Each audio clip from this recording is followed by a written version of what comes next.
All right, let's talk about fighting climate change. But I want you to forget, just for a moment, everything you think you know. Because today, we're diving into a powerful solution that's been hiding right under our noses, right where the land meets the sea.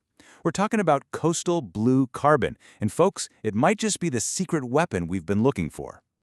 So when I say carbon storage, what's the first thing that pops into your head? For most of us, it's forests, right? You picture these huge, towering trees just soaking up CO2. And you're not wrong, but that's really only part of the story. The real story, as it turns out, is a whole lot wetter. You see, the true powerhouses of carbon storage, well, they've been hiding in plain sight this whole time, just lining our coasts. They work quietly, they work efficiently, and believe me, they are incredibly powerful. Okay, let's dive into this. These coastal ecosystems are really the unsung heroes of our climate. We already know they're amazing. They protect our shores from storms. They're vital habitats for all sorts of animals. But their real superpower? It's their unbelievable ability to capture and store massive, and I mean massive, amounts of carbon. So let's meet the big three. You've got the tangled, almost alien-looking roots of mangrove forests. You've got the huge, sweeping grasslands of tidal salt marshes. And under the waves, you have these vast, flowing, underwater fields of seagrass meadows. Put them all together, and you get what scientists call blue carbon ecosystems. So what is blue carbon exactly? Well, it's a pretty simple name for what is truly a game-changing idea, one that completely redefines the ocean's role in keeping our planet stable. To put it simply, blue carbon is just the carbon captured by these ocean and coastal ecosystems. And yeah, like any plant, they pull CO2 right out of the atmosphere. But the crucial difference here is where that carbon ends up. It doesn't just stay in the plants, it gets locked away deep in the soil. And this right here, this is the critical difference. A typical forest stores carbon for, decades, maybe a century if we're lucky, and it's mostly in the wood. But blue carbon ecosystems, we're talking about storing carbon for millennia, thousands of years, and almost all of it is locked away in that soil. It's really the difference between a savings account and an ancient, buried treasure chest. So let's talk about that buried treasure. This long-term storage is the whole key. The real power of these coastal habitats isn't what you see waving in the breeze or the tide. It's what's hidden in the mud and soil right underneath. I mean, just look at the sheer scale of this.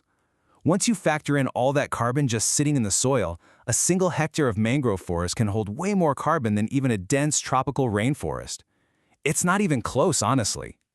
Which, of course, brings up the obvious question, right? How is that even possible? How can a humble coastal marsh or a field of seagrass outperform a massive forest in the carbon storage game?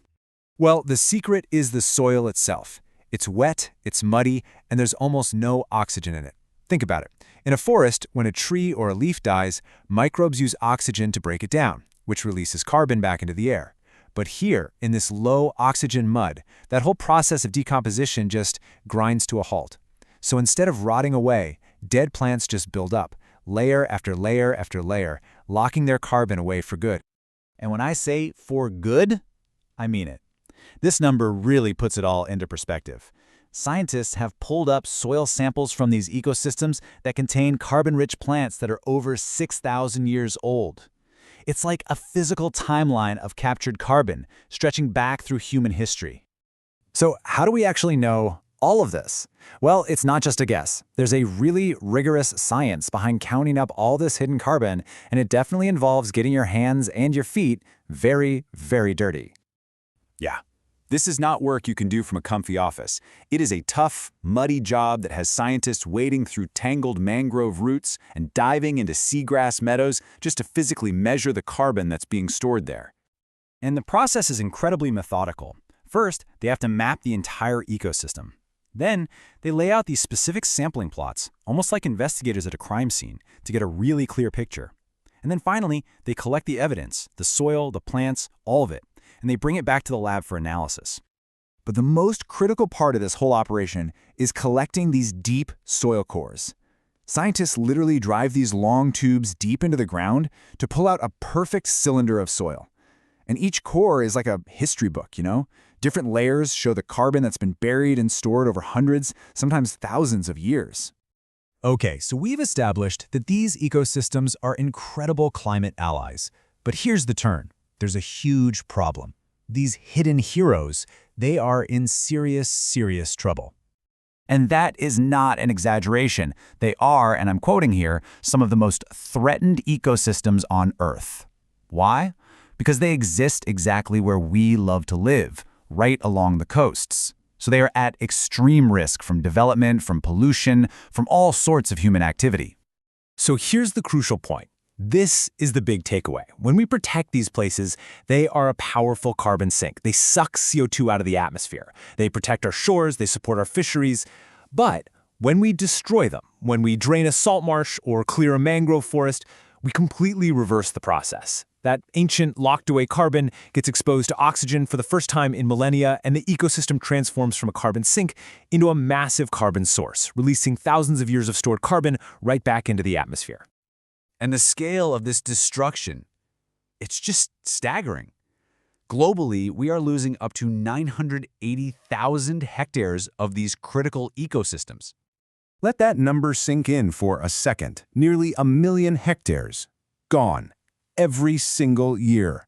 That's an area larger than Puerto Rico disappearing, and every time it happens, it unleashes millennia of stored carbon back into our atmosphere. So we have this incredible secret weapon in the fight for a stable climate. We have this hidden ally right on our coastlines. The question we have to ask ourselves is, as they disappear right before our eyes, what will it finally take for us to protect them?